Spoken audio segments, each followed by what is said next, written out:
सभी को मेरा नमस्ते। मैंने आइडेंटिफिकेशन से रिलेटेड वीडियो बनाया है कि कैसे हमारा सेल्फ जो है वो फीलिंग से आइडेंटिफाई कर लेता है, सिचुएशन से आइडेंटिफाई कर लेता है, दूसरे की एक्टिविटीज़ से आइडेंटिफाई कर लेता है।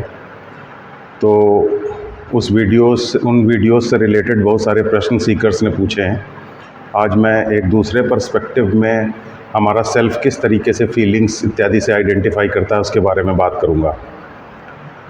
देखिए, जो साइंस है और जो साइकोलॉजी है, इनके दो कुछ काम करने के तरीके हैं, उनके ऊपर पहले बात कर लेना ज़रूरी है। साइंस उन चीज़ों के ऊपर ही भरोसा करती है जिनको वो एक्सपेरिमेंटली वेरीफाई कर सके।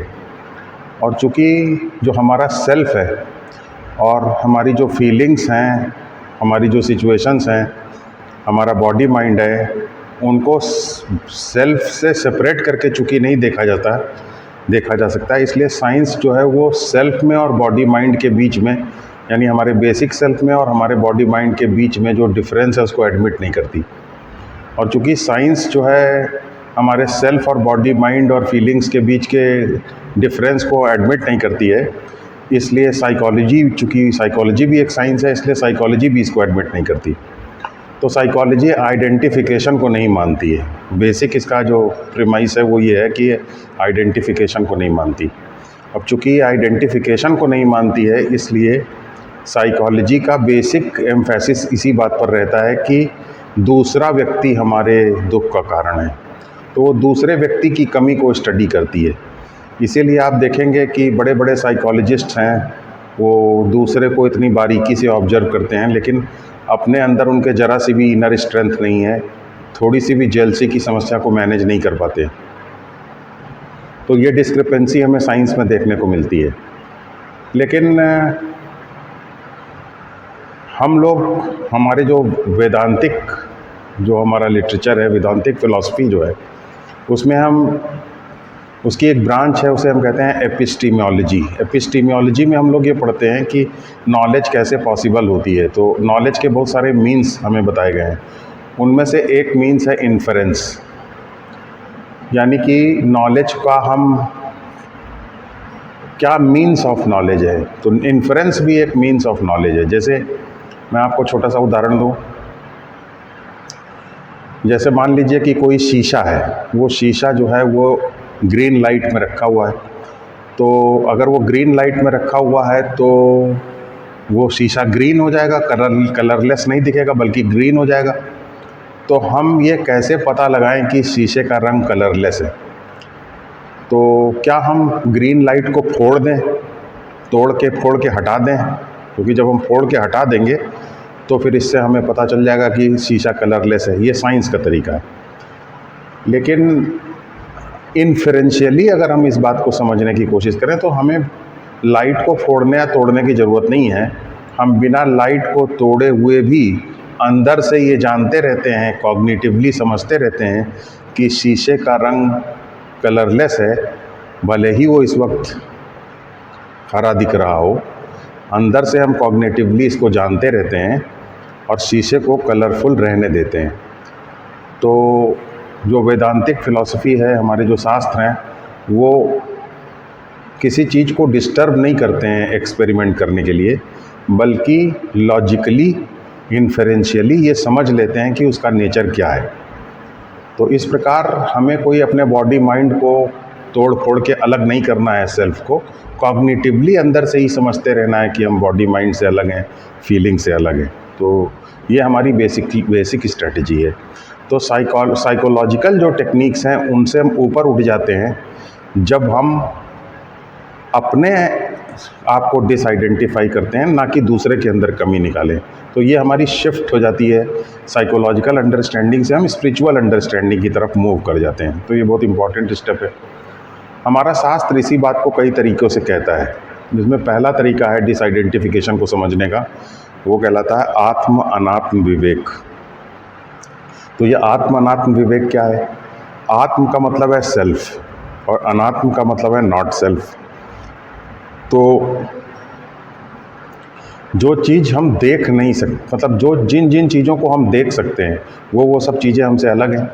जैसे हम दुनिया को देख सकते हैं तो दुनिया हमसे अलग है। हम अपनी बॉडी को देख सकते हैं इसलिए हमारी बॉडी हमसे अलग है। हम अपनी फीलिंग्स को आता जाता देख सकते हैं इसलिए हमारी फीलिंग्स से हम अलग हैं। हम अपने सेल्फ के अंदर के डिस्टर्बेंसेस को देख सकते हैं। हम अपने अंदर के सेल्फ के अंदर की प्रॉब्लम्स को देख सकते हैं। हम सेल्फ के अंदर के विक्षेप को देख सकते हैं। सेल्फ आइडेंटिटी, सेल्फ इमेजेस के नेचर को जान सकते हैं, देख सकते हैं। तो हम इन सब से अलग हैं। तो जब हम जो जो चीज़ें देख सकते हैं उनसे अपने आप को धीरे धीरे सेपरेट करते जाते हैं तो फिर आखिरी में हमारा बेसिक सेल्फ बचता है। यही हमारा बेसिक सेल्फ हमारी आत्मा है और बाकी सब अनात्मा या नॉट सेल्फ है। तो इस तरीके से हम डिसआइडेंटिफाई करते हैं। तो डिसआइडेंटिफाई करने का मतलब है आत्म अनात्म विवेक शास्त्र की दृष्टि से। इसी बात को शास्त्र एक दूसरे तरीके से भी कहता है, उसे कहते हैं नित्य अनित्य वस्तु विवेक। नित्य अनित्य वस्तु विवेक का मतलब ये हुआ कि जो चीज़ आती जाती रहती है मुझसे अलग है। तो जो चीज़ आती जाती रहती है वो क्या है? अनित्य। तो जैसे कार है, आती जाती रहती है तो हम उससे अलग हुए।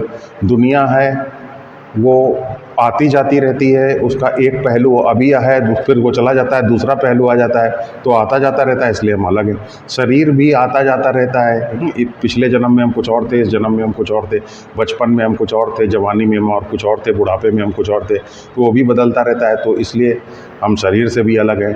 फीलिंग्स भी हमारी आती जाती रहती हैं इसलिए हम उनसे भी अलग हैं। सेल्फ आइडेंटिटी का भी नेचर हमारा चेंज होता रहता है तो उससे भी हम अलग हैं। तो फाइनली जो चीज़ नहीं आता जाता रहता है वो है अनित्य, जो नहीं आता जाता रहता है वो है नित्य, और बाकी जो सब आता जाता रहता है वो है अनित्य। तो इस प्रकार जो भी हमारी फीलिंग्स इत्यादि हैं, मूड हैं, इनसे हम अपने डिसआइडेंटिफाई कर देते हैं। इसे कहते हैं नित्य अनित्य वस्तु विवेका। फिर तीसरे तरीके से हमारा शास्त्र भी इसको बताता है और वो है सत असत विवेक। तो सत असत विवेक क्या है? सत असत विवेक ये है, सत्य का मतलब होता है ट्रुथ और असत का मतलब होता है नॉन ट्रुथ या नॉट ट्रुथ। तो ये ट्रुथ क्या है? ट्रुथ की क्या परिभाषा है? ट्रुथ की परिभाषा ये है कि जिसका नेचर बदले ना उसे कहते हैं ट्रुथ, और जिसका नेचर चेंज हो जाए उसको कहते हैं अनट्रुथ। तो हर चीज़ जो हम देखते हैं उसका नेचर चेंज होता रहता है। फिजिकल नेचर चेंज होता रहता है, केमिकल नेचर चेंज होता रहता है, फिजिकल स्ट्रक्चर चेंज होता रहता है। सिर्फ हमारा सेल्फ ही है जिसका कि बेसिक नेचर चेंज नहीं होता है। तो इसलिए हमारा सेल्फ सत्य है और बाकी सब चीज़ असत है। तो हम असत से अलग हैं, हम सत्य हैं, हम बेसिक सेल्फ हैं। तो इस प्रकार जो जो चीज़ें असत हैं, जिन जिन चीज़ों का भी नेचर चेंज होता रहता है, कॉम्पोजिशन चेंज होता रहता है, फिजिकल प्रॉपर्टीज़ चेंज होती रहती हैं, उन सब से हम अलग हैं।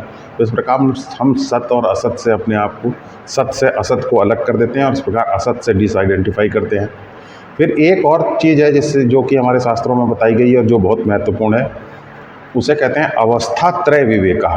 तो ये अवस्था त्रय विवेक क्या है? अवस्था त्रय विवेक ये है कि हम तीनों ही अवस्थाओं को देखने वाले हैं। वेकिंग स्टेट को भी हम देखने वाले हैं, फिर वेकिंग स्टेट चली जाती है तो ड्रीम स्टेट आ जाती है तो हम ड्रीम स्टेट को देखने लग जाते हैं, फिर ड्रीम स्टेट चली जाती है तो हम स्लीप स्टेट आ जाती है तो स्लीप स्टेट को हम जानने वाले हैं। तो इस तरीके से तीनों ही अवस्थाएं हमारे सामने आती जाती रहती हैं, लेकिन हम आते जाते नहीं रहते हैं, हम उनको लगातार देखते रहते हैं, हमारे सामने से वो बदलती रहती है। तो इसे कहते हैं अवस्था त्रय विवेका। तो इस प्रकार जब हम तीनों अवस्थाओं से भी डिसआइडेंटिफाई कर लेते हैं तब हमारा डिसआइडेंटिफिकेशन कंप्लीट हो जाता है। यहाँ पे एक बात बहुत ही इम्पॉर्टेंट है कि साधारणतः जो लोग शास्त्र को अपनी बुद्धि से समझने की कोशिश करते हैं वो क्या है, अपने शरीर मन को चूँकि सेल्फ मान करके समझते हैं, इसलिए शरीर और मन से आइडेंटिफाई करके चीज़ों को समझने की कोशिश करते हैं। यहाँ पे शरीर और मन को से अलग करके अपने आप को डिसआइडेंटिफिकेशन को समझना है, क्योंकि शरीर और मन खुद भी बदलता रहता है। तो हो सकता है कि आपका शरीर मन किसी चीज़ से आइडेंटिफाई करना चाहे तो उसे आइडेंटिफाई करने दीजिए, आप शरीर और मन को ही अलग कर दीजिए अपने आप से, इसे कहते हैं डिसआइडेंटिफिकेशन। जैसे रेल के डिब्बे के अंदर क्या हो रहा है ये महत्वपूर्ण नहीं है, रेल के डिब्बे के अंदर जो चल रहा है उसे चलने दीजिए, इंजन से बस उसको अलग कर दीजिए। तो इंजन से जब आप अलग कर देंगे तो सेपरेशन कंप्लीट हो जाएगा। उसी तरीके से बेसिक सेल्फ के अंदर बॉडी माइंड इंक्लूडेड नहीं है, क्योंकि बॉडी माइंड भी चेंज होता रहता है। तो बॉडी माइंड को ही जब अलग कर देंगे तब सेपरेशन कंप्लीट हो जाएगा, डिसआइडेंटिफिकेशन कंप्लीट हो जाएगा। कहने का मतलब है हमें अपनी सेल्फ, बेसिक सेल्फ की जो हमारी सेल्फ आइडेंटिटी है उसमें से बॉडी माइंड को जब तक हम हटाएंगे नहीं तब तक हमारा डिसआइडेंटिफिकेशन कंप्लीट होगा नहीं। तो इस प्रकार हम जिन जिन चीज़ों से, फीलिंग्स इत्यादि से आइडेंटिफाई होते हैं, हमें ये समझना पड़ेगा कि वो असत है, हमें ये समझना पड़ेगा कि वो अनित्य है, हमें ये समझना पड़ेगा कि वो अनात्म है, नॉट सेल्फ है। तो जब हम ये सब चीज़ें देख पाते हैं और हम ये देख पाते हैं कि वो हमारी जो वेकिंग स्टेट, ड्रीम स्टेट या स्लीप स्टेट का हिस्सा है, तो हम उस प्रकार उनसे डिसआइडेंटिफाई हो जाते हैं। तो डिसआइडेंटिफाई होने का कॉग्निटिवली मतलब क्या हो सकता है, यानी प्रैक्टिकल सेंस में इसका क्या हमें मतलब निकालें। प्रैक्टिकल सेंस में इसका मतलब ये है कि ये सारी चीज़ें चूँकि हमारा सेल्फ नहीं है, इसलिए इन सब चीज़ों को हमको ध्यान नहीं देना है, क्योंकि इनको ध्यान देने से हमें कोई फ़ायदा नहीं है, क्योंकि ये असत्य है, क्योंकि ये नॉन ट्रूथ है, क्योंकि ये बदलने वाली हैं, क्योंकि ये हमारे साथ नहीं रहने वाली हैं। तो हमें अपनी एनर्जी और अपने वॉल्यूशन को इसमें इन्वेस्ट नहीं करना है। तो जब हम ये बात समझ जाते हैं तो फिर वैराग्य हमारे अंदर पैदा होता है। इसी वैराग्य को कहते हैं डिसआइडेंटिफिकेशन। तो विवेक से हमेशा वैराग्य पैदा होता है, और जब हमारे अंदर विवेक से वैराग्य पैदा होने लगे तब समझना चाहिए कि हमारे अंदर डिसआइडेंटिफिकेशन पैदा हो रहा है।